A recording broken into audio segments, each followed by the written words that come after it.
Welcome, and thank you for your interest in our program, Zebra Mussel Safari.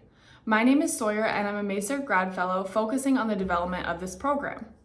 We've created this video series to help orient you to the program and help get you started on your zebra mussel monitoring. This program was developed by the Minnesota Aquatic Invasive Species Research Center and the University of Minnesota Extension. There are three main purposes to the Zebra Mussel Safari program. Number one is guide management. We know there's a high variability in zebra mussel abundance within and between lakes. But why? And what factors are most influential in predicting the patterns we are observing? We can make some guesses.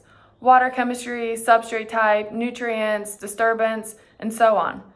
But to date, the influence of these and other factors and the interactions between them have never been quantified across multiple lakes.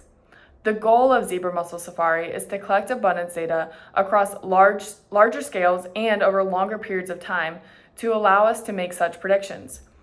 If we knew when and where zebra mussels could be a problem, it would be very helpful for managers to prioritize and guide management response. Number two is public engagement. There's no practical way for us as researchers to collect the large-scale data we need for reliable statistical models. This is where all of our amazing volunteers come in. We also hope it engages local communities in research and to take an active role in helping us find solutions. Number three is early detection. We know that the best chance for eradication is in early detection.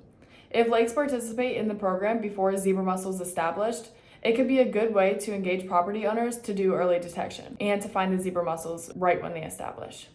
If our volunteers find something, it could further encourage a rapid response management project. So what do we need from you and how can you participate?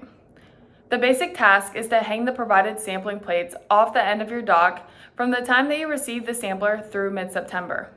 Then, when the samplers are removed in September, we will ask that you disassemble the sampler, photograph both sides of each plate of your sampler, following the forthcoming instructions. Send the photos to us, then return the samplers to any MACERC staff or your lake association.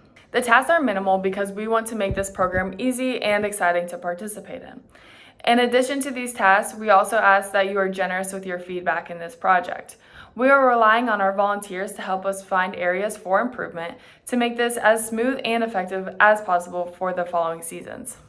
To make this as easy as possible, MACERC will provide the sampler plates, instructions for deploying them, and submitting the data in the fall, as well as on-call support throughout the duration of this project.